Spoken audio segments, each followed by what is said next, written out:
IAS के YouTube platform में आपका स्वागत है। आज हम यहाँ पे 67 बीपीएससी का जो री एग्जाम होने वाला है उसके पीटी टेस्ट को हम लोग डिस्कस करेंगे, जो अभी कर्तव्य आईएएस में आयोजित किया गया था उसकी परीक्षा। तो उससे संबंधित जो क्वेश्चन है उनको हम आज इस यूट्यूब चैनल के माध्यम से डिस्कस करेंगे। तो आइए स्टार्ट करते हैं हम लोग आज का पहला क्वेश्चन। जो पहला क्वेश्चन पूछा गया था उसमें पूछा गया है कि यज्ञ कर्मकांड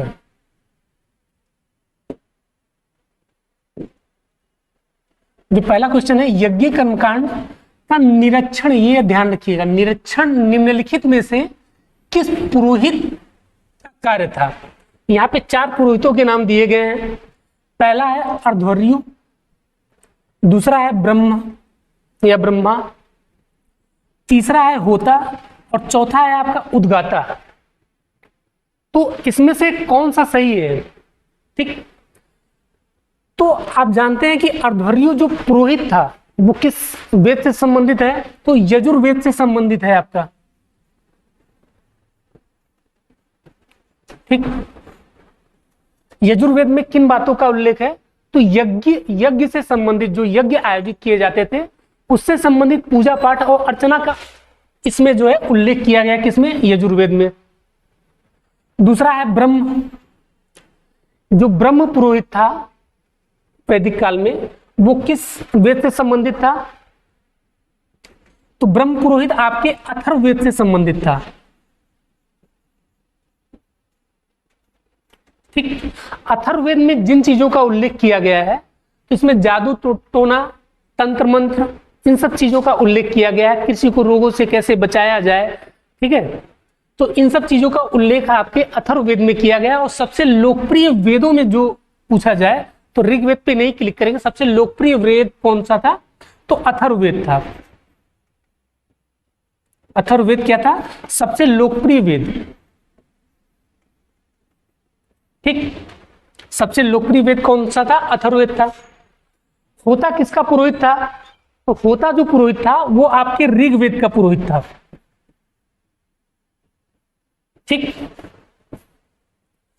ऋग्वेद में क्या है? देवताओं की स्तुति से संबंधित जो बातों का वर्णन किया गया है वो आपके ऋग्वेद में किया गया है। इसका पुरोहित कौन होता था? होता था। और एक उद्गाता, उद्गाता किसका पुरोहित होता था? किस वैदिक ग्रंथ का पुरोहित था? तो उद्गाता जो पुरोहित था वो था आपके, ठीक, सामवेद का।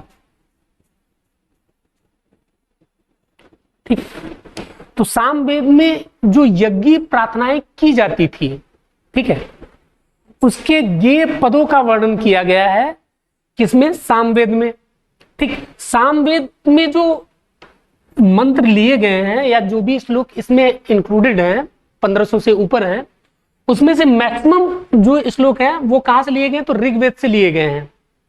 इसीलिए ऋग्वेद पर आधारित यदि वेद पूछा जाए तो वो सामवेद है। तो आते हैं क्वेश्चन की तरफ। तो यहां पे दिया है कि यज्ञ कर्मकांड का निरीक्षण कौन करता था? निरीक्षण का काम इस हिसाब से तो यजुर्वेद को करना चाहिए था, क्योंकि यज्ञ संबंधी जो कार्य थे वो कौन कर रहा था? यजुर्वेद का अर्ध्वर्यु पुरोहित कर रहा था। लेकिन ऐसा नहीं है, ये ऊपर जो क्वेश्चन दिया ये ध्यान में रखना, निरीक्षण की बात कर रहा है। अर्थात यज्ञ कार्यों का जो निरीक्षण का कार्य था वो कौन करता था? कौन सा वैदिक कालीन पुरोहित? अथर्ववेद का ब्रह्म नाम का जो पुरोहित था या ब्रह्मा नाम से, वो पुरोहित जो था वैदिक ग्रंथों के निरीक्षण का कार्य करता था। ठीक, मतलब यज्ञ कर्मकांडों के निरीक्षण का कार्य कौन करता था? तो ब्रह्म नाम का। अर्ध्वर्यु पे क्लिक मत कर दीजिएगा। ठीक, ऋग्वेद आप जानते हैं इसमें कुल 10 मंडल हैं। ठीक, जिनमें से पहला, ठीक, पहला, 9वां और 10वां ये मंडल जो है सबसे नवीन मंडल है। बाकी 2 से लेकर जो है 8 तक के मंडल हैं वो सबसे प्राचीन माने जाते हैं। अर्थात 1, 9 और 10 जो इसका मंडल है वो एडिटेड वर्जन है। समय समय के साथ वैदिक ग्रंथों में एडिटेड फॉर्म का, मतलब वैदिक ग्रंथ जो है एडिट किए गए हैं, उनमें नई नई बातों को इंक्लूड किया गया है। जैसे आप 2 से लेकर 8वें मंडल तक जब पढ़ेंगे ऋग्वेद में तो वहां पे केवल ब्राह्मण, जो हमारे यहाँ वर्णाश्रम वर्ण व्यवस्था थी, उसमें ब्राह्मण, क्षत्रिय और वैश्य का ही उल्लेख मिलता है। तो सबसे पहले जो शूद्र अर्थात चतुर्वर्ण व्यवस्था का उल्लेख जो मिलता है ऋग्वेद के 10वें मंडल के पुरुष सूक्त में मिलता है। किसमें मिलता है? पुरुष सूक्त में मिलता है। ठीक, ऋग्वेद के 10वें मंडल के पुरुष सूक्त में मिलता है सबसे पहले। तो ये 10वां मंडल सबसे लेटेस्ट में जोड़ा गया मंडल है, इस कारण है। और ऊपर में यदि सामवेद को निकाल दे, चारों वेदों में से यदि सामवेद को निकाल दे तो बाकी बचे कितने? यजुर्वेद, अथर्ववेद और ऋग्वेद। इनको कहा जाता है वेद त्रयी। ठीक, ऋग्वेद, ऋग्वेद, यजुर्वेद, अथर्ववेद और यजुर्वेद, इन तीनों को वेद त्रयी कहा जाता है। और साथ में एक ध्यान में और बात रख लीजिएगा कि ये तो वेद त्रयी हो गए, यजुर्वेद, अथर्ववेद और ऋग्वेद, और एक मुनि त्रयी है, मुनि त्रयी। तो फिर मुनि त्रयी किसको कहा जाता है?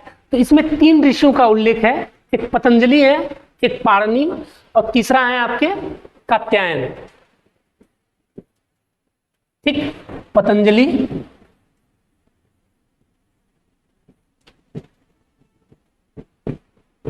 पाणिनि और कात्यायन। ठीक, पतंजलि ने जो रचना की है, पतंजलि की रचना है महाभाष्य। ठीक, ये योग के प्रवर्तक थे। और फिर दूसरी है आपकी इनकी रचना क्या है? महाभाष्य। और पाणिनि की रचना जो है अष्टाध्यायी है।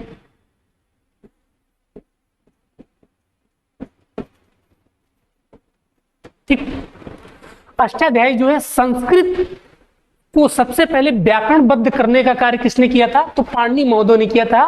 किसके माध्यम से? अपने अष्टाध्यायी के माध्यम से। तो यदि पूछा जाए कि भैया संस्कृत का पहला व्याकरणिक ग्रंथ कौन था, या संस्कृत को व्याकरणबद्ध करने का श्रेय किसको दिया जाता है? तो पाणिनि को दिया जाता है। उन्होंने अपने अष्टाध्यायी के माध्यम से जो है संस्कृत को व्याकरणबद्ध किया। कात्यायन, ठीक, कात्यायन की जो रचना है वो वर्तिका है। ठीक है, तो इस प्रकार हमारा ये हो गया यजुर्वेद, अथर्ववेद, सामवेद, पहला क्वेश्चन। अब आते हैं हम दूसरे क्वेश्चन पे। इसमें जो पूछा गया है कि किस सिंधु स्थल में कर्मचारियों के निवास बने हुए हैं? किस सिंधु स्थल में कर्मचारियों के निवास बने हुए हैं? तो आपके 4 ऑप्शन दिए गए हैं, हड़प्पा, लोथल, कालीबंगा, मोहनजोदड़ो और ई। उपयुक्त में से कोई नहीं है, एक से अधिक। तो कर्मचारियों के निवास स्थानों का जो उल्लेख मिलता है वो किसमें मिला है? तो किस स्थल से मिलते हैं? तो हड़प्पा से मिलते हैं। ठीक, जो आपका राइट आंसर होगा वो कौन सा है? ए। हड़प्पा सभ्यता की खोज जो हुई भारत में या विश्व में जो अन्य सभ्यताएं थी इसके समकालीन, उसमें सबसे श्रेष्ठ तो नहीं कह सकते हैं, हाँ, लेकिन सबसे विकसित अवस्था में कुछ मामलों में। ऐसा नहीं था कि हड़प्पा सभ्यता विकसित थी, विश्व की अन्य सभ्यताएं जो इसके समकालीन थी, मेसोपोटामिया, फिर मिस्र की सभ्यता, वो इसकी तुलना में बहुत पीछे थी, ऐसा नहीं था। कुछ मामलों में तो हड़प्पा सभ्यता बहुत आगे थी और कुछ मामलों में जो था वो सभ्यताएं हड़प्पा सभ्यता से आगे थी। ठीक, तो हड़प्पा सभ्यता में जो है सबसे पहले कर्मचारियों के मिले हैं, निवास की बात की जा रही है। तो हड़प्पा सभ्यता की यदि बात की जाए तो हड़प्पा सभ्यता की खोज एकाएक घटना नहीं थी कि 1921 में इसकी खोज हो गई डायरेक्ट जॉन मार्शल सर के निर्देशन में, जो उस समय पुरातत्व विभाग के निदेशक थे, उनके निर्देशन में सबसे पहले इसकी खोज हो गई। तो ऐसा नहीं है। हड़प्पा सभ्यता का सबसे पहले उल्लेख चार्ल्स मेसन महोदय, जो उस समय ये जो हड़प्पा है पहले तो है कहाँ पे? वर्तमान में जो पाकिस्तान देखते हैं, पाकिस्तान का जो पंजाब प्रांत है, जब भारत आजाद हुआ तो जो उसका पंजाब प्रोविंस था, जिसे पंजाब प्रोविंस कहा जाता है, उसका 2 भागों में विभाजन हो गया। ठीक, एक भाग तो चला गया पाकिस्तान में और एक भाग जो है कहां पे रह गया? तो आपका भारत में, जो वर्तमान में पंजाब वाला प्रांत देखते हैं। तो जो पाकिस्तान का पंजाब वाला प्रांत है, वहीं पे आपका माटंगोमरी जिले में जो है हड़प्पा सभ्यता स्थित है। सबसे पहले इसकी खोज का श्रेय दिया जाता है 1826 में, जब चार्ल्स मेसन महोदय यहाँ पे दौरा करने गए थे, जब हड़प्पा सभ्यता या हड़प्पा के पुरास्थल के समीप पहुंचे, भारत दर्शन पे निकले हुए थे, तो उन्होंने देखा कि वहां पे एक बड़ा टीला बना हुआ है। तो उन्होंने लोगों से वहां से पूछा कि नहीं ये कैसा टीला है या किस प्रकार का टीला है, तो यहाँ पे कोई रहता क्यों नहीं, कोई जाता क्यों नहीं है। तो वहां के लोगों ने कहा कि ये ऋषि, किसी ऋषि ने श्राप दिया था, इसलिए यहाँ के जो है कोई जाता नहीं है, ये अशुभ या अशुभ इमारत है, इसलिए यहाँ पे कोई जाता नहीं है। तो चार्ल्स मेसन ने अपने यात्रा वृत्तांत, जब वो लौट के ब्रिटेन गए तो उन्होंने अपने यात्रा वृत्तांत में इसको लिखा। उसके बाद जब लॉर्ड डलहौजी के समय में कनिंघम महोदय को पुरातत्व विभाग का निदेशक बनाया गया, पुरातत्व विभाग का गठन किया गया।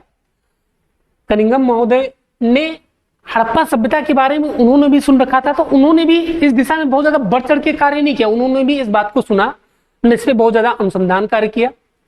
फिर आता है पंजाब प्रांत में या हड़प्पा पाकिस्तान प्रांत में, जब रेलवे लाइन का निर्माण हो रहा था, ठीक, ब्रंटन बंधु उसमें रेलवे लाइन का निर्माण कर, तो रेलवे लाइन का जो ये जो पट्टी होती है, इसमें जो ईंटों को भरने के लिए जो चाहिए थे, तो हड़प्पा से ही आपका ईंटें मंगा के इसमें भरी गई। तो जब वो ईंटें आई बाहर, तो उसमें उन ईंटों की बनावट जो थी वो सामान्य ईंटों की तुलना में डिफरेंट थी।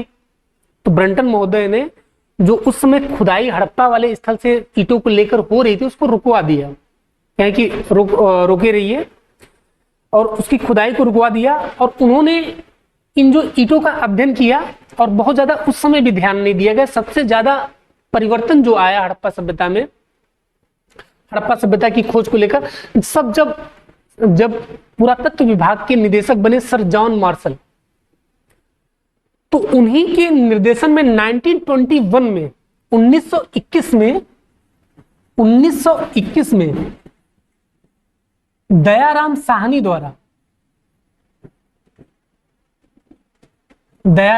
द्वारा इस पुरातत्व स्थल का उत्खनन कराया गया। तब जाके विश्व के सामने एक ऐसी सभ्यता का उदय हुआ जो वर्तमान सभ्यताओं से भी कुछ मायने में बहुत आगे थी। ऐसा नहीं था कि वर्तमान सभ्यता से बहुत ज्यादा आगे है, लेकिन कुछ मायनों में वो वर्तमान सभ्यता से भी आगे थी।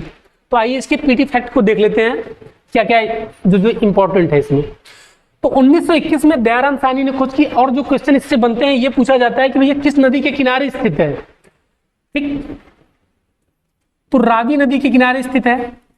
और रावी नदी में भी किस नदी के किनारे स्थित है, तो आप याद रखेंगे कि बाएं तट पर स्थित है। यहां पे जो अन्य पुरातात्विक साक्ष्य मिले हैं, तो यहां पे आप देखेंगे कि तो 6-6 की पंक्तियों में अन्नागारों के अवशेष मिले हैं, अन्नागारों के झुंड मिले हैं। और इसी के बगल में आपके कर्मचारियों के निवास स्थान भी मिले हैं हड़प्पा सभ्यता में। तो यहाँ पे क्या पूछा है, कर्मचारियों के निवास स्थान कहाँ से मिले हैं, तो यहीं से मिले हैं। और इसके जो दक्षिणी टीला है, दक्षिणी जो दुर्ग है इसका, वहां पे R37 कब्रागाह के भी साक्ष्य मिले हैं, ठीक। ये कुछ पीटी फैक्ट है, उसको ध्यान में रखेंगे।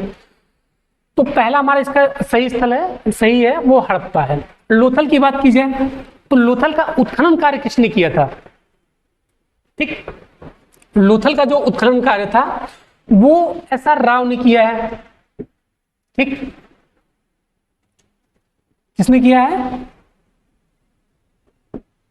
लोथल का उत्खनन किसने किया, तो SR राव महोदय ने लोथल का उत्खनन कार्य किया है।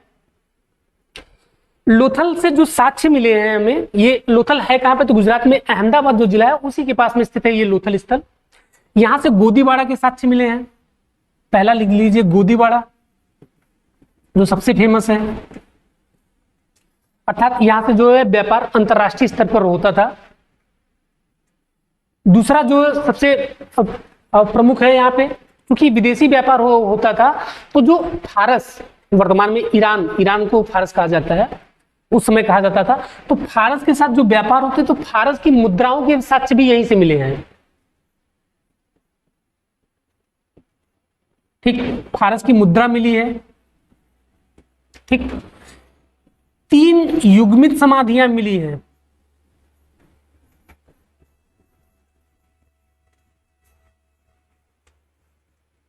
3 युग्मित समाधियां भी यहां से मिली हैं। युग्मित समाधियां आपके कालीबंगा से भी मिली हैं, लेकिन वो 3 नहीं है। तो 3 युग्मित समाधियां यहां से मिली है। युग्मित समाधियां और कहां से मिली है? तो कालीबंगा से भी मिली है, ये भी ध्यान रखेंगे। ठीक, और हाथी दांत का पैमाना मिला है यहां से।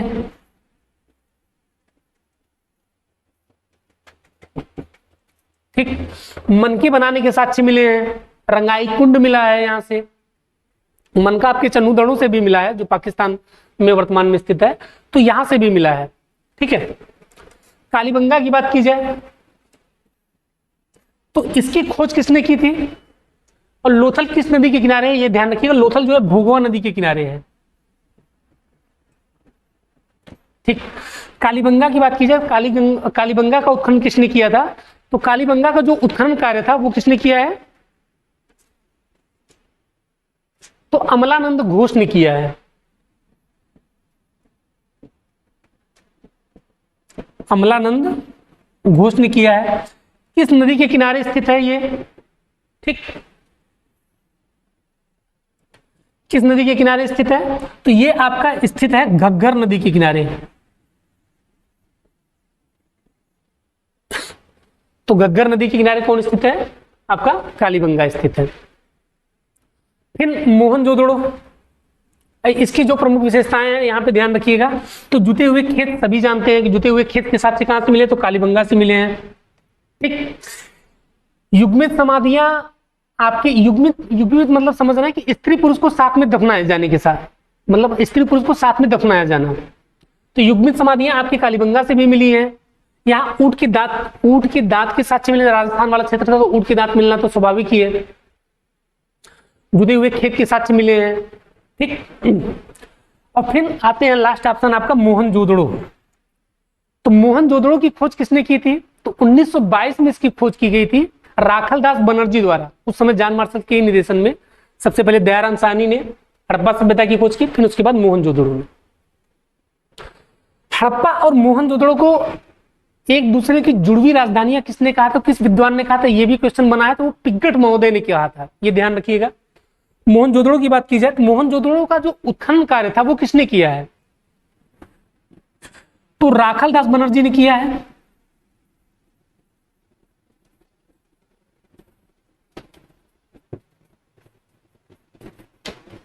राखलदास बनर्जी ने किया है। मोहनजोदड़ो और हड़प्पा को एक दूसरे की जुड़वा राजधानियां किसने कहा है? पिग्गट महोदय ने कहा है। और लोथल को उसकी उपयोगिता के कारण लघु हड़प्पा या लघु मोहनजोदड़ो भी कहा जाता है।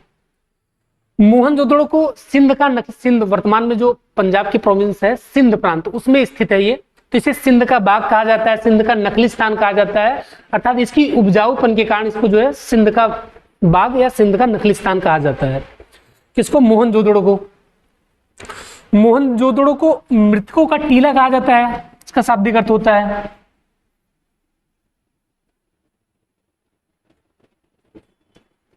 यहां की जो प्रमुख चीजें हैं मोहनजोदड़ो में जो मिली हैं वो हम ध्यान में रखेंगे, कौन कौन सी हैं।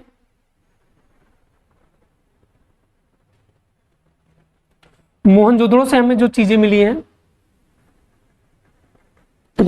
मोहनजोदड़ो से हमें क्या क्या मिला है? तो मोहनजोदड़ो से आपको एक विशाल स्नानागार मिला है। ठीक, तत्कालीन विश्व का आश्चर्य इसको कहा है, किसने? मार्शल महोदय ने कहा था, विशाल स्नानागार। ठीक, और यहां पे एक विशाल अन्नागार मिला है। देखिए, अन्नागार के साथ आपके हड़प्पा में भी मिले हैं, लेकिन विशाल स्नानागार के साथ से जो कहां पे मिले हैं, यहीं से मिले हैं। ठीक, विशाल स्नानागार का मतलब था कि इसकी जो संरचना थी वो पूरे सैंधव सभ्यता में जितनी भी इमारतें के साथ मिले उनमें सबसे बड़ी संरचना कौन सी थी? तो यही विशाल अन्नागार है। ठीक है, तो इसका भी महत्व है।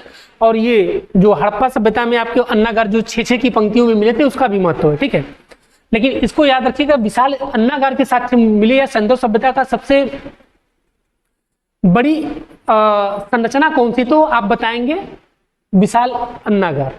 ठीक, यहां पे पुरोहित आवास मिले हैं,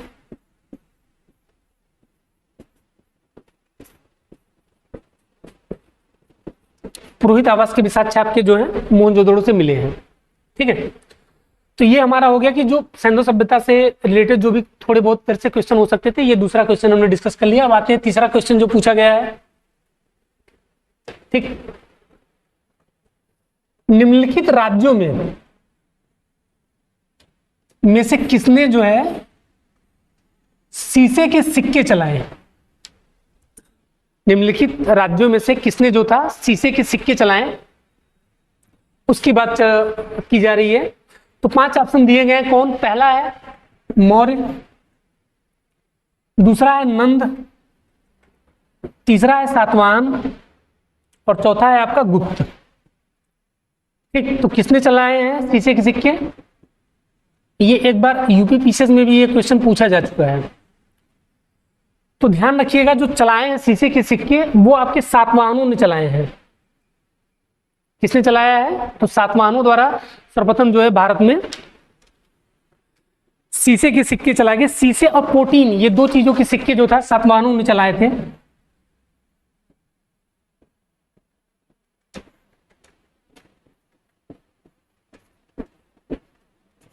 ठीक, सातवाहनों ने कौन कौन से सिक्के चलाए हैं? तो यही शीशे और इसके चलाए हैं। ठीक है, बात सातवाहनों की जाए तो सातवाहनों को जो पुराणों में कहा गया है, सातवाहन को आंध्र सातवाहन भी कहा जाता था। जब मौर्य साम्राज्य का पतन हुआ, मौर्य साम्राज्य जो भारत का सबसे विशाल साम्राज्य था, उसके पहले न उसके बाद उतने बड़े विशाल साम्राज्य की रचना न तो मुगल कर पाए न तो अंग्रेज कर पाए। तो मौर्य साम्राज्य का जब पतन हुआ तो उसके पतन पे छोटे छोटे राज्यों का उदय हुआ भारत में। उन्हीं में से था एक सातवाहन, जो कण्व वंश था। कण्व वंश के अंतिम शासक, ठीक, कण्व वंश के अंतिम शासक सुशर्मन की हत्या करके सिमुक नामक व्यक्ति ने, ठीक, सातवाहन की स्थापना की बात कर रहे हैं। तो सातवाहन की स्थापना किसने की थी? तो सिमुक ने की थी। ठीक, जैसे मौर्य वंश का पतन होता है तो कौन सा आता है? शुंग वंश आता है। शुंग वंश का पतन होता है तो उसी पे कण्व वंश आता है। और कण्व वंश का जो पतन हुआ सुशर्मा की हत्या करके कौन बना? सिमुक ने किस वंश की स्थापना की? तो सातवाहन वंश की। ठीक, सातवाहन, ये वर्तमान में जो सातवाहन का जो राज्य था वो वर्तमान में आपके महाराष्ट्र वाले सेक्टर में पड़ता है। महाराष्ट्र आंध्र प्रदेश वाला सेक्टर जो है किसमें आता है? सातवाहनों के राज्य क्षेत्र में आता है। इसकी जो राजधानी थी वो प्रतिष्ठान थी।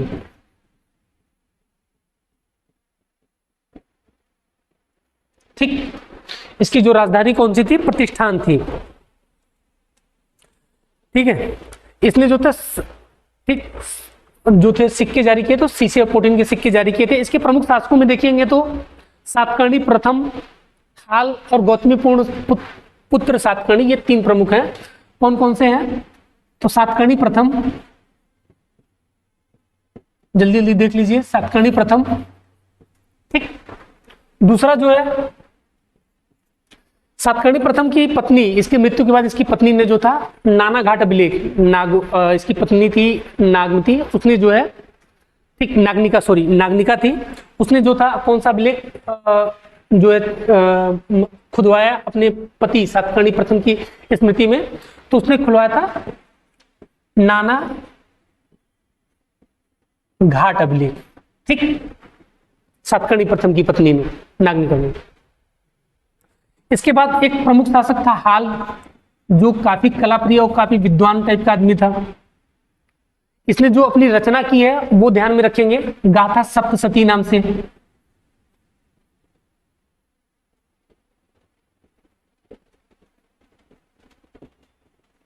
ठीक, हाल की रचना। और फिर आपका है गौतमी पुत्र सातकर्णी। एक बार पीसीएस में इससे क्वेश्चन पूछा था कि एका ब्राह्मण की उपाधि निम्नलिखित में से किस शासक की थी? तो इसी गौतमी पुत्र सातकर्णी की थी। ठीक, उसके बाद इसका पुत्र वशिष्ठी पुत्र पुलमावी। उसके बाद जो है कौन आता है? जो लास्ट होता है वो यज्ञश्री सातकर्णी। यज्ञश्री सातकर्णी को लेकर क्वेश्चन आया था। निम्नलिखित में से किस सातवाहन शासक के सिक्कों पर जो है नाव के चिन्ह का अंकन मिलता है, नाव का चिन्ह अंकित मिलता है, तो वो आपका कौन था? यज्ञश्री सातकर्णी। हालांकि वशिष्ठी पुत्र पुलमावी के सिक्कों पर भी उसका अंकन मिलता है, लेकिन वो यज्ञश्री सातकर्णी भी है, तो दोनों के पे मिलता है। यदि दोनों रहेगा तो ई में जाएगा बिहार वाले में, यदि दोनों में से एक रहेगा तो आप यज्ञश्री सातकर्णी मारिएगा। ठीक है, बाकी आप जानते हैं मौर्य वंश के बारे में, नंद वंश और गुप्त वंश। ठीक, मौर्य वंश का संस्थापक चंद्रगुप्त मौर्य था, राजधानी पाटलिपुत्रा। नंद वंश का जो था महापद्मनंद था, जिसे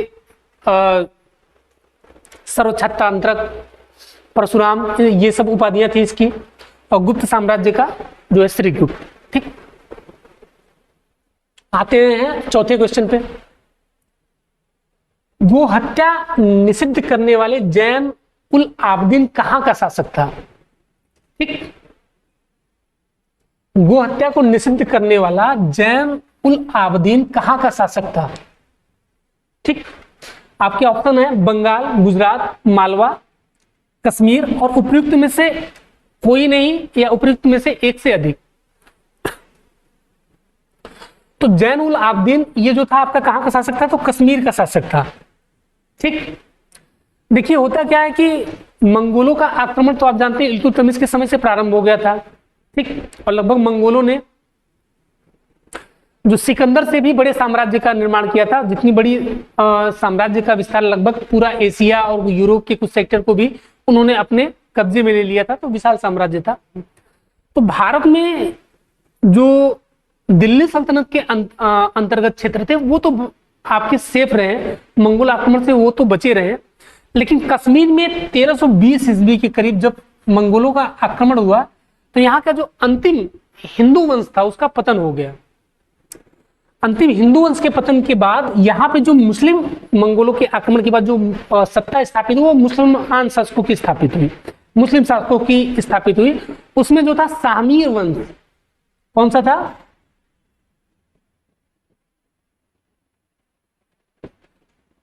सामीर वंश।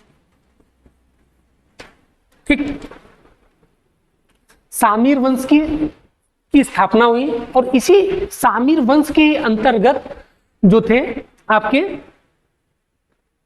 ठीक, सिकंदर शाह आया। ये काफी कुख्यात है कश्मीर के इतिहास में।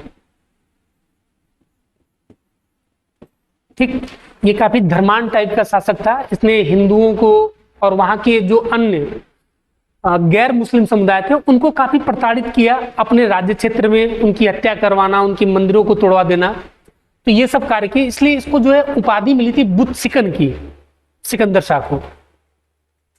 इसी का छोटा बेटा जो शाहरुख के नाम से था उसने राजगद्दी प्राप्त की, तो अपना नाम क्या रखा? जुनैल उल आबदीन। इसके बचपन का नाम राजा बनने से पहले क्या था? तो वो कौन सा था? शाहरुख था। ठीक, कौन सा नाम था? शाहरुख। ठीक, राजा बनने के बाद जो जैन उल आबदीन की उपाधि धारण की, और उसने जो था वो धर्मांध प्रक्रियाएं जो उसके पिता द्वारा प्रारंभ की गई थी उसको समाप्त कर दिया अपने राज्य क्षेत्र में। जिस समय अपने राज्य क्षेत्र में समाप्त किया और नई नई मतलब चीजों को प्रोत्साहन देना, कला को प्रोत्साहन देना, उद्योगों को प्रोत्साहन देना, ठीक, और दिया। इस कारण इसके धार्मिक उदारीकरण या हिंदू मुस्लिम के बीच में जो समन्वित संस्कृति के का विकास ने जो कश्मीर में किया, जिसे आगे चलकर अकबर ने प्रेरणा ली। ये अकबर से पहले का है, तो अकबर ने प्रेरणा ली। इस कारण इसको जो है क्या कहा जाता है? कश्मीर का अकबर कहा जाता है। और अपने निर्माण कार्यों के लिए नहरों को बनवाना, नए नए कुओं का निर्माण करना, सिंचाई के लिए सुविधाओं का विकास करना, ये सब जो उसने निर्माण कार्य किए अपने क्षेत्र में, इसलिए इसको कश्मीर का अलाउद्दीन भी कहा जाता है। ये खुद जो है काफी विद्वान शासक था। फारसी, संस्कृत, इन सब भाषाओं का इसे ज्ञान था। फारसी, संस्कृत, कश्मीरी, ये सब भाषाएं वो जो है अच्छे से जानता था और उसमें रचना करता था। फारसी में जो है वो अपने स्वयं से ही रचना करता था। किस नाम से करता था वो? तो वो कुतुब नाम से रचना करता था। इसकी एक रचना है शिकायतनामा। ठीक है, तो इतनी बातें आप इसके बारे में ध्यान रखिएगा। कश्मीर में जजिया उजिया मुक्त करने का ये सब इसका श्रेय दिया जाता है। तो इसका जो एग्जैक्ट आंसर था, वो जो सही आंसर था वो कौन सा था? जुनैद उल अब्दुल कहाँ का शासक था? तो कश्मीर का शासक था। ठीक, पांचों कहा गया कि किस काल के प्रशासन में स्त्रियों की अधिक भागीदारी थी? ठीक, 4 ऑप्शन आपको दिए गए हैं। किस काल में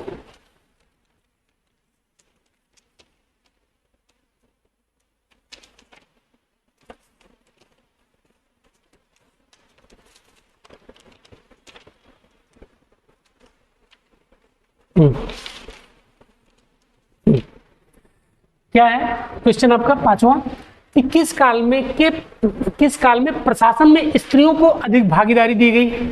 ठीक, पहला है चालुक्य, दूसरा है चोल, तीसरा है कलचुरी और चौथा है प्रतिहार। ठीक,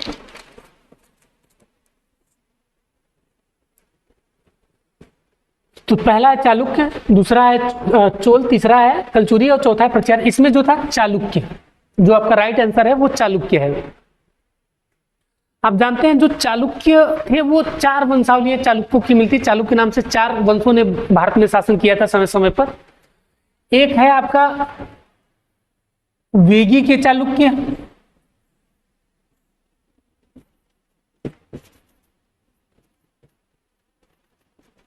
जो आपके आंध्र प्रदेश वाले सेक्टर में रहते थे।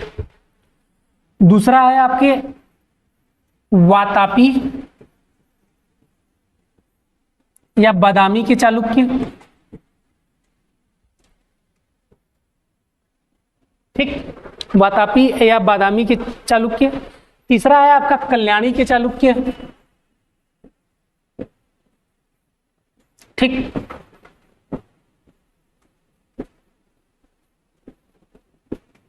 कल्याणी के चालुक्य।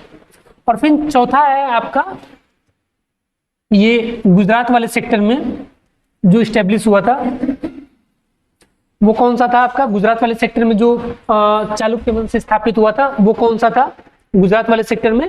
तो वो सोलंकी।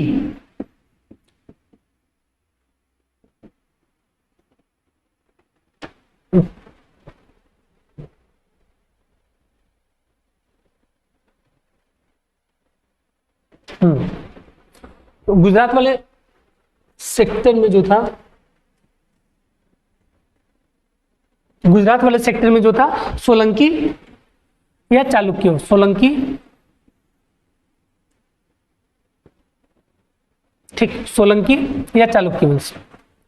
सोलंकी इनको कहा जाता है या चालुक्य, दोनों नाम इन्हीं के हैं जो गुजरात वाले सेक्टर में थे, जिनके समय में गोरी और गजनवी और गोरी ने आक्रमण किया था गुजरात वाले सेक्टर में, सोमनाथ मंदिर को भी नष्ट किया था। वो सोलंकी या गुजरात के चालुक्य थे। ठीक है, अनिलवाड़ा जिनकी राजधानी थी। जो क्वेश्चन में पूछा है कि किस चालुक्य की बात की गई है, तो ये वातापी या बादामी के चालुक्यों की बात की गई है। ठीक, वातापी या बादामी के चालुक्यों में जिस वंश की स्थापना है, अर्थात वातापी या बादामी के चालुक्य वंश की स्थापना किसने की थी? तो वो आपके जो संस्थापक थे वो आपका जयसिंह ने किया था। किसने किया था?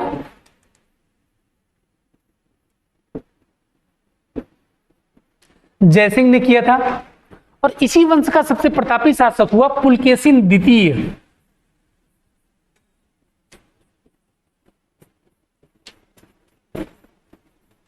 पुलकेशिन द्वितीय, जिसने हर्ष को, उत्तर भारत के सम्राट हर्ष को नर्मदा नदी के तट पर पराजित किया था। और अपनी विजय प्रशस्ति के रूप में उसने जो लेख स्थापित किया था या अभिलेख खुदवाया वो था एहोल अभिलेख, जो वर्तमान में महाराष्ट्र मध्य प्रदेश में है। एहोल अभिलेख रवि कीर्ति जो इसका लेखक था एहोल अभिलेख का, वो रवि कीर्ति था। ये पुलकेशिन द्वितीय है जो वातापी के, इसी का एक शासक है विक्रमादित्य द्वितीय।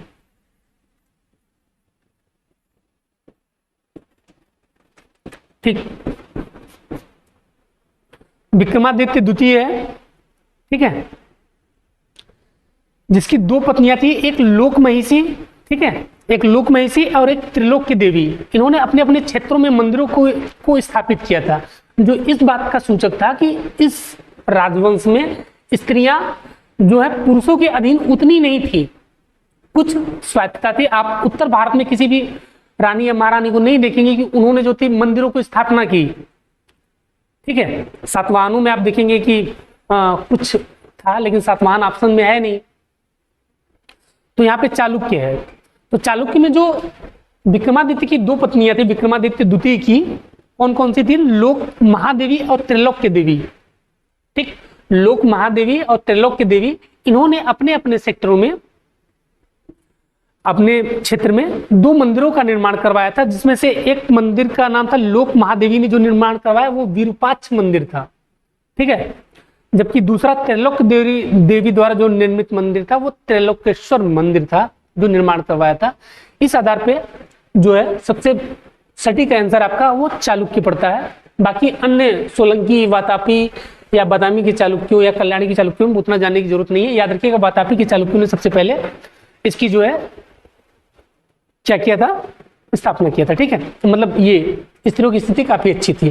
कल्याणी के चालुक्यों में नहीं, बेगी के चालुक्यों में नहीं और सोलंकियों में नहीं, उन सब में नहीं। ठीक है,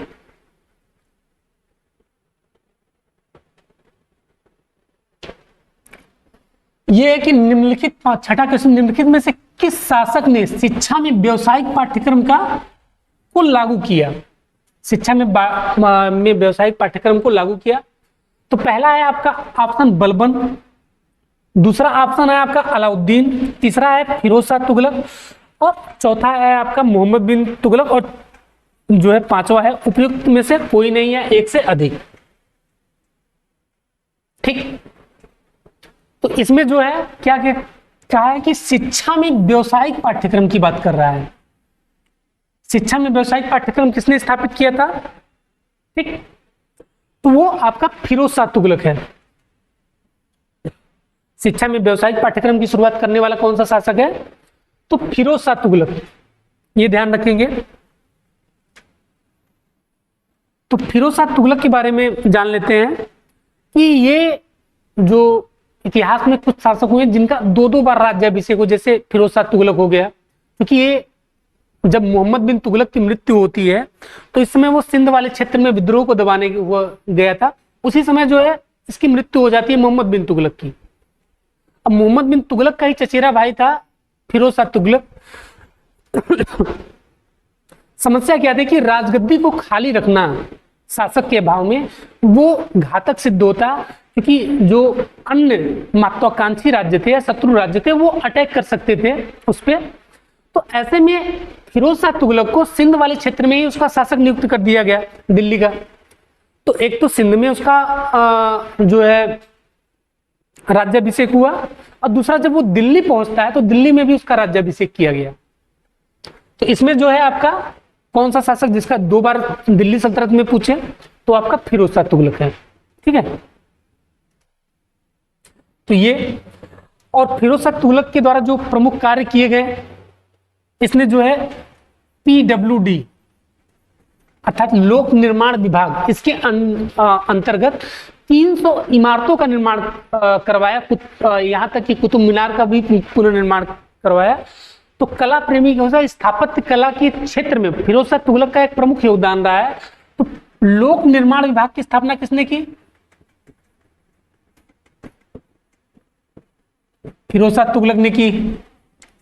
ठीक, जो व्यवसायिक पाठ्यक्रम था इसे दासों से ज्यादा लगा था। सल्तनत काल में लगभग हर शासक का दासों के साथ जो है जुड़ाव काफी अच्छा रहा है। उस समय दासों को जो है, जो इस्लाम धर्म इस्लामी जगत के अंतर्गत दासों को जो है कुशल बनाने की बात की जाती थी, उनको विभिन्न प्रकार के प्रशिक्षण दिए जाते थे। ऐसा नहीं था कि उनको साथ बर्बरता से व्यवहार किया जाता था।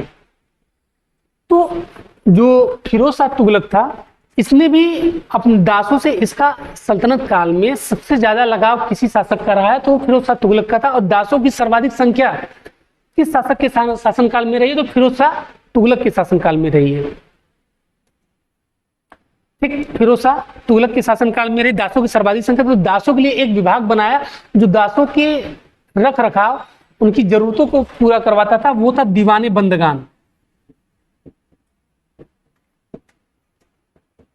और यहाँ पे जो दास नियुक्त किए गए थे उन्हें विभिन्न प्रकार के प्रशिक्षणों को दिया जाता था, कौशल विकास, जैसे मोदी जी का आज वर्तमान में चल रहा है कार्यक्रम स्किल इंडिया, तो स्किल जो डेवलप की जाती थी दीवाने बंदगान के माध्यम से किसकी की जाती थी, दासों की जाती थी। वहीं आपका कह रहा है शिक्षा में व्यवसायिक अर्थात जो स्किल प्राप्त करके निकलते थे दास वहां से, तो वो कुशल कारीगर, कुशल सैन्य, ठीक, इन सब चीजों में वो नियुक्त होते थे। तो ये दीवाने बंदगान।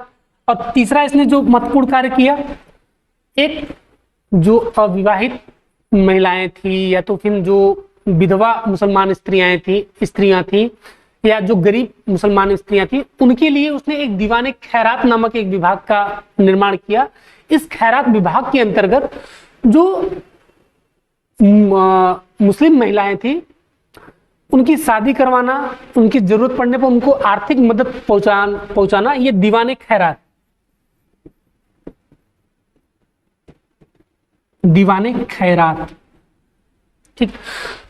चौथा इसका महत्वपूर्ण कार्य, तो इसने जो था क्या किया था, दारुल सफा, अस्पतालों का निर्माण कराया जिसे दारुल सफा कहा जाता था।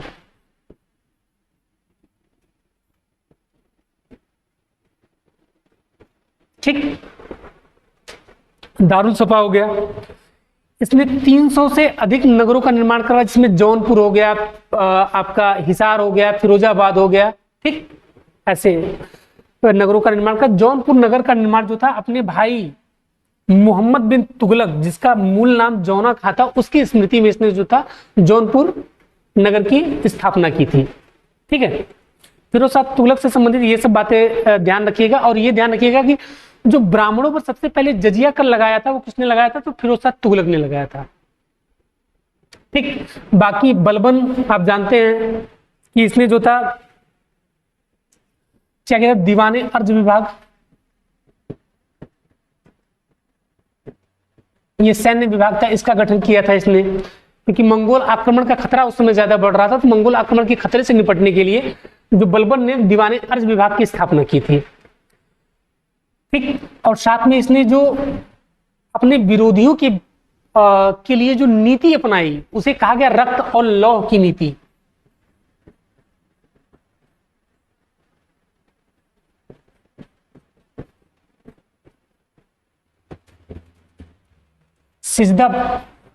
सिजदा और पैबोस प्रथा,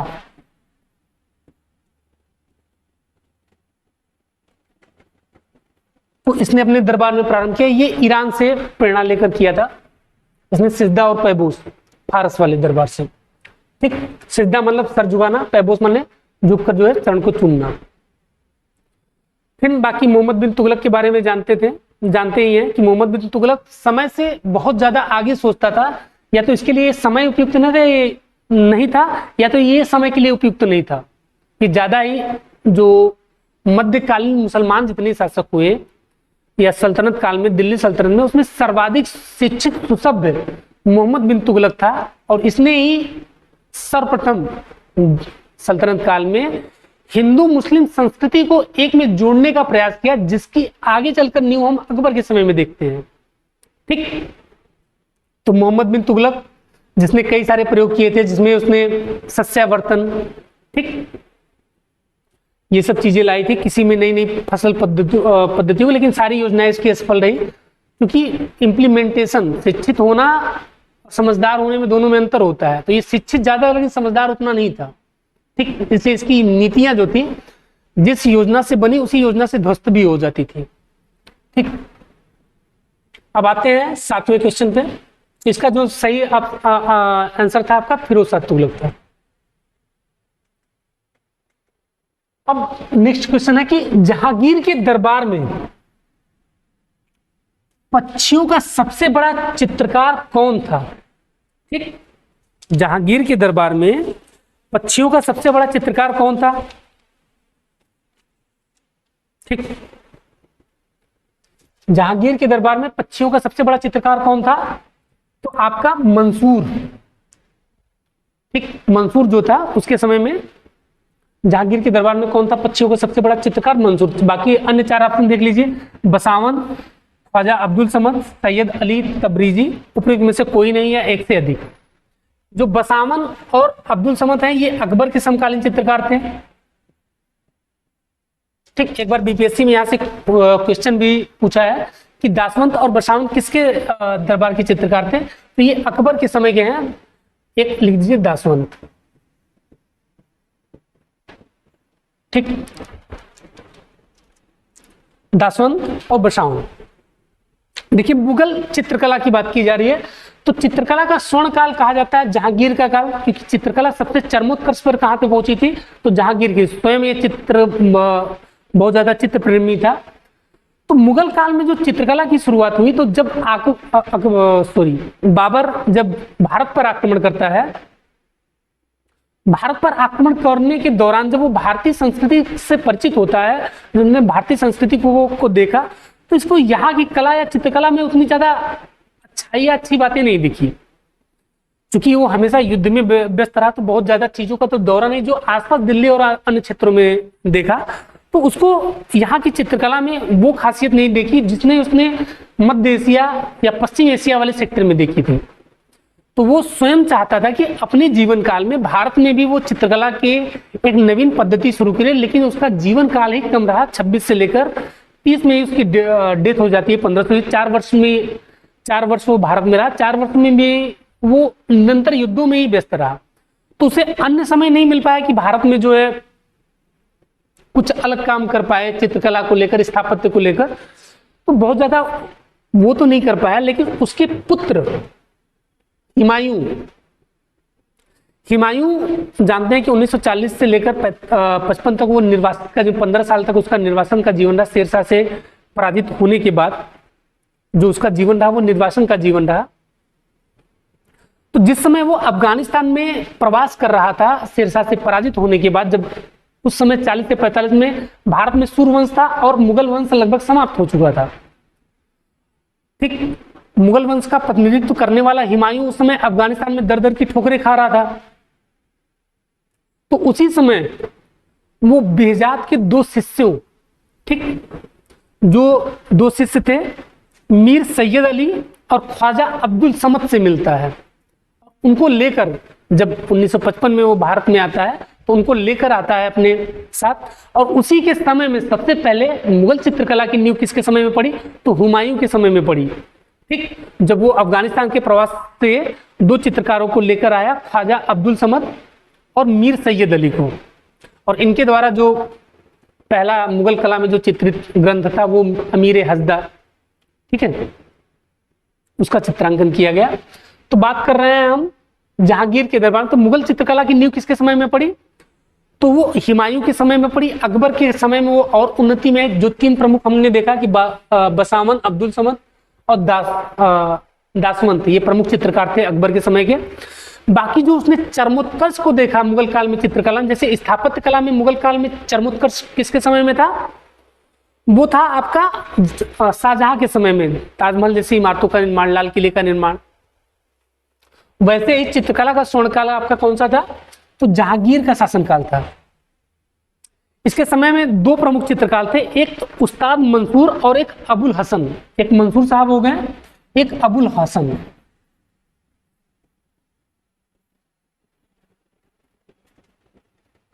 ठीक, जो उस्ताद मंसूर थे इनको नादिर उल अस्त्र की उपाधि जहांगीर द्वारा दी गई थी। जो पक्षी चित्र विशेषज्ञ थे, मंसूर क्या थे, पक्षी चित्र विशेषज्ञ, इनके नादिर उल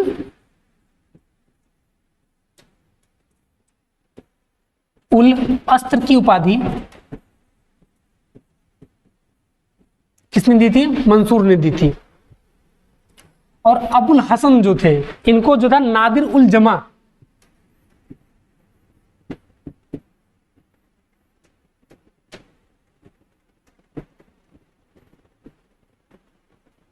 जमा की उपाधि जो था किसने दी थी, जहांगीर ने। ये दोनों उपाधियां ध्यान में रखिएगा। मंसूर जो थे पक्षी चित्र बनाने में, और अबुल हसन जो थे व्यक्ति चित्र।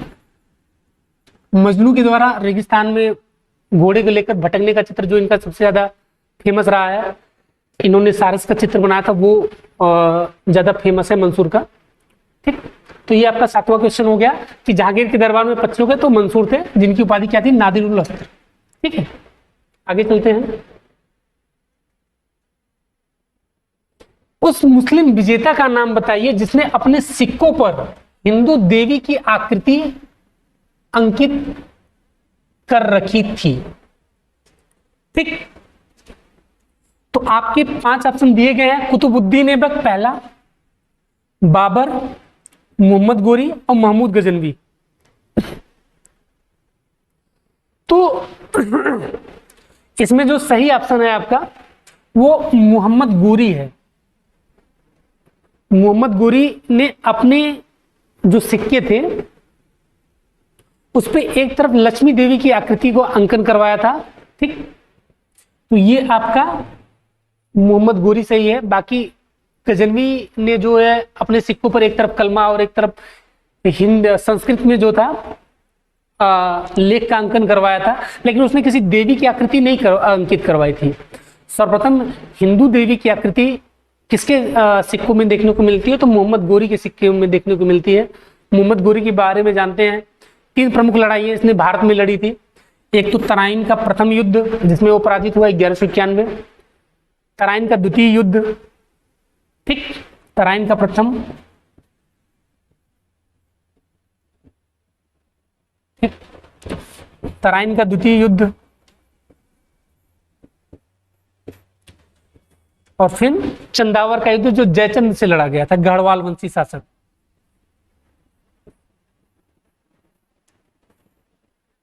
ठीक, 1191 किनके किन सॉरी 1100 सॉरी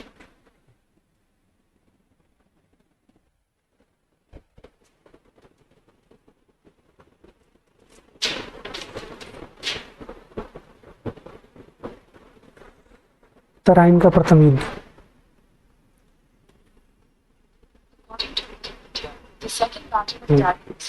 जो आपका तराइन का प्रथम युद्ध था, तराइन का प्रथम युद्ध कब हुआ, तो 1191 में हुआ।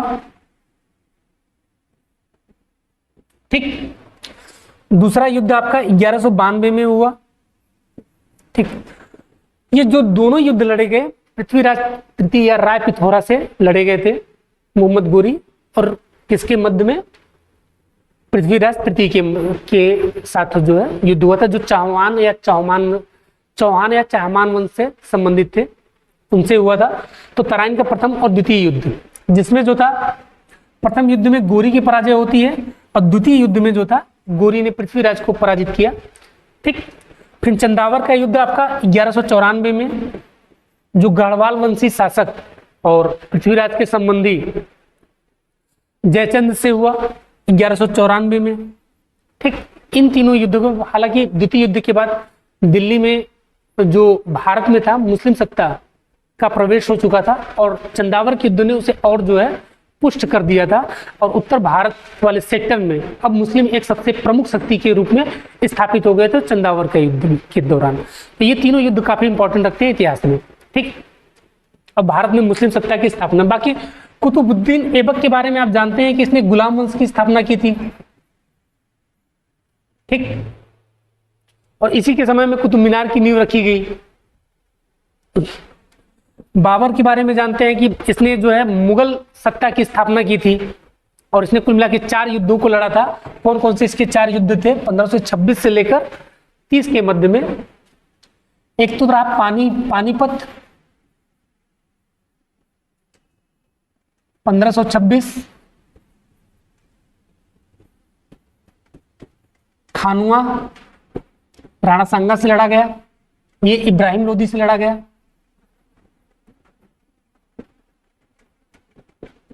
कब लड़ा गया था, तो ये जो लड़ा गया पानीपत का प्रथम 1526 में लड़ा गया। इसी के थ्रू जो है मुगल सत्ता की स्थापना। खानुआ का युद्ध 1527 राणा सांगा से लड़ा गया। तीसरा जो आपका एक प्रमुख युद्ध था इसका चंदेरी का युद्ध, और चौथा इसका जो युद्ध था घाघरा। ठीक, ये 4 प्रमुख थे। बाकी महमूद गजनवी को जानते ही हैं आप। महमूद गजनवी के समय में सोमनाथ पर आक्रमण हुआ था, ठीक। गजनी या यामिनी वंश से संबंधित था ये। आइए नेक्स्ट क्वेश्चन देखते हैं। जो क्वेश्चन है आपका, भारत में प्रथम बार टंका और जीतल के सिक्के को किसने जारी किया? भारत में प्रथम बार टंका और जीतल के सिक्कों को किसने जारी किया? तो आपके ऑप्शन जो दिए गए हैं, बलबन, इल्तुतमिश, अलाउद्दीन खिलजी, मोहम्मद बिन तुगलक, और उपयुक्त में से कोई नहीं है, एक से अधिक। तो चांदी, ये जो टंका था वो चांदी का था, और जीतल जो था, जीतल आपका किसका था? तांबे का, ठीक है। तो चांदी का टंका और तांबे के जीतल के सिक्कों को किसने भारत में प्रारंभ किया? तो किसने किया था? इल्तुतमिश ने प्रारंभ किया था, ठीक है। भारत में जो मानक मुद्रा प्रणाली की शुरुआत की वो किसने की थी? तो इल्तुतमिश ने की थी। गुलाम वंश का वास्तविक संस्थापक, गुलाम या मामलुक वंश का वास्तविक संस्थापक या दिल्ली सल्तनत का वास्तविक संस्थापक किसको कहा जाता है? इल्तुतमिश ने। आप जानते हैं कि जो कुतुबुद्दीन ऐबक जिसने स्थापना की थी गुलाम वंश की, वो कभी दिल्ली में सत्ता अपनी स्थापित नहीं कर पाया था। अपने प्रतिद्वंदियों जो मोहम्मद गोरी के उत्तराधिकारी थे उनसे उसका निरंतर संघर्ष होता रहा, इसलिए वो हमेशा लाहौर में ही बना रहा, और लाहौर में ही उसकी चौगान खेलते समय उसकी मृत्यु हो जाती है। तो लाहौर में मृत्यु के बाद जो शासक बनता है वो आराम शाह बनता है। आराम शाह हालांकि उसका वैध पुत्र था या नहीं था, ये विवाद का विषय है, और इतिहासकार अभी इस पे एक मत तो है नहीं।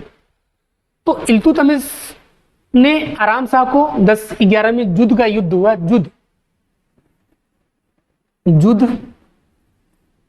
जुद के युद्ध में आराम शाह को पराजित करके उसने जो था दिल्ली पर अपना नियंत्रण स्थापित किया, और यहीं से उसने जो है वास्तविक इस्लामिक सत्ता का उपभोग किया और अपने आप को सुल्तान घोषित किया, और साथ में एक खलीफा से अपने पद की स्वीकृति प्राप्त की। भारत में मुद्रा का मानकीकरण इसने किया, ठीक है। जो इसके समय में मंगोल आक्रमण का खतरा भारत पे मंडरा रहा था, उसको जो है बचाने में इसकी महत्वपूर्ण भूमिका रही। जो फारिद शाह का पुत्र जलालुद्दीन मंगबरनी था, जो वो भारत में शरण के लिए आया, तो उसको जो था साफ मना करके, ठीक है, कूटनीतिक जवाब देते हुए इसने मना किया, और भारत में मंगोल खतरे से बताया, जो कि मंगोल सिंधु नदी के तट पे ही प्रतीक्षा कर रहे थे, ठीक है। यदि शरण दे दिया होता इस्लाम धर्म या मुस्लिम होने के नाते जलालुद्दीन मंगबरनी को, तो शायद भारत की आज दशा और दिशा दूसरी होती।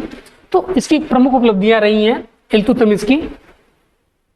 इसकी जो एक प्रमुख अन्य प्रशासनिक इकाई रही या प्रशासन के क्षेत्र में इसने जो नई पहल की थी, तुर्कान चहलगामी की स्थापना इसने की थी। 40 या 14, कहीं 14, कहीं 40, तुर्कान चहलगानी याद रखिएगा। तुर्कान चहलगानी नामक एक 10 सरदारों का उसने गुट बनाया था, जिसमें उसके विश्वास पात्रों की नियुक्ति की गई थी, जिसे आज कैबिनेट किचन की हम बात करते हैं, उस टाइप की इसकी एक कैबिनेट किचन टाइप की थी, जिससे महत्वपूर्ण निर्णय इसी विभाग के अंतर्गत वो लेता था बैठ के। तो इल्तुतमिश ने तुर्कान चहलगामी की स्थापना की थी, जिसका विनाशक, जिसको समाप्त किसने किया? जो अत्यधिक महत्वाकांक्षी तुर्कान चहलगामी हो गया, तो उसको विनाश किसने किया था? तो बलबन ने किया था। बाकी अलाउद्दीन खिलजी बाजार व्यवस्था का संस्थापक कहा जाता है, अपने इनोवेशन के लिए जाना जाता है। इसने जो था दीवाने रियासत नामक एक नए पद का गठन किया था, जो बाजार संबंधी उसके क्रियाकलापों को देखता था। बाकी मोहम्मद बिन तुगलक, ठीक, इसके बारे में हम पहले डिस्कस कर चुके हैं। तो आइए अपने नेक्स्ट क्वेश्चन 10। किसने अब्दुल रज्जाक को देवराय द्वितीय के दरबार में जो है दूत बनाकर भेजा था? ठीक, बीपीएससी में इससे पहले क्वेश्चन ये आ चुका है कि देवराय द्वितीय के दरबार में, या अब्दुल रज्जाक किसके दरबार में आया था? देवराय प्रथम, देवराय द्वितीय, कृष्ण देवराय, ऐसे करके 4 ऑप्शन, और फिर आपका लास्ट में उपयुक्त में से या एक से अधिक। तो पहला एक किस्सा अब्दुल रज्जाक किसके समय में आया था? देवराय द्वितीय के समय में। ये पूछता था किसके दरबार का दूत था, ये तो हम पढ़े कि फारस से संबंधित था, तो किसके दरबार का राजदूत था? तो इसमें पहला ऑप्शन दिया है कि मिस्र के सुल्तान अलाउद्दीन ने भेजा था इसको, इराक के सुल्तान बहमन ने भेजा था, ये भी सही नहीं है, तुर्की के सुल्तान बहजाद ने, ये भी नहीं। आपका ये सही है, खुरासान के शासक शाहरुख ने, जो कि खुरासान आपका ये फारस वाला सेक्टर जो है, उधर वाले सेक्टर में आप देखेंगे तो खुरासान पड़ता है, तो वहां के जो था ये वाला सही है, खुरासान के सुल्तान शाहरुख ने इसको जो है अपने दरबार में भेजा था। तो देवराय द्वितीय के दरबार में जो आए अन्य मतलब अन्य जो विदेशी यात्री जो समय समय पर आए विजयनगर साम्राज्य में, उसमें अच्युत देवराय,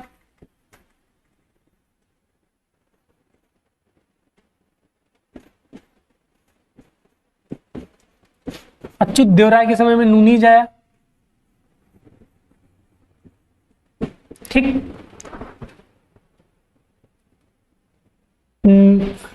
निकोलो कोंटी,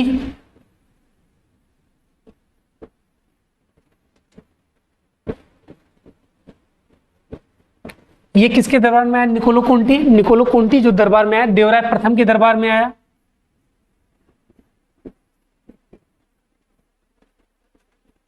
ठीक।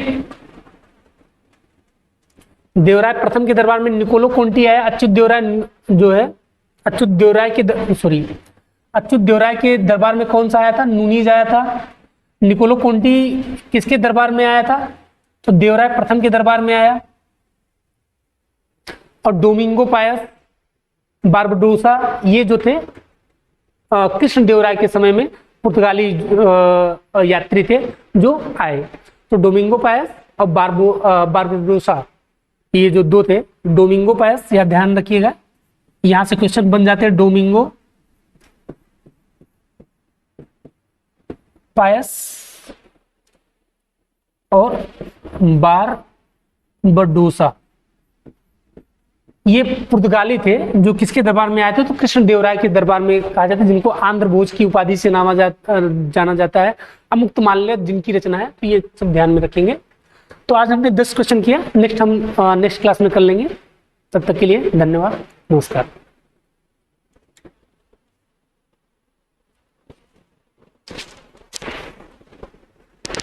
अनिल भैया, अनिल भैया,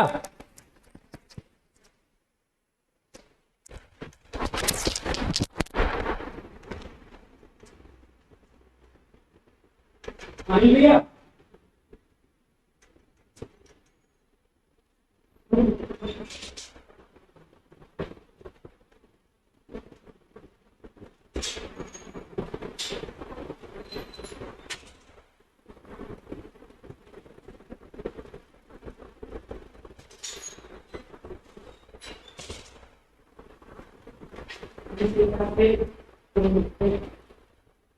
बस कुछ नहीं है, बाकी कल डिस्कस करेंगे, ठीक है। आज फर्स्ट टाइम है ना।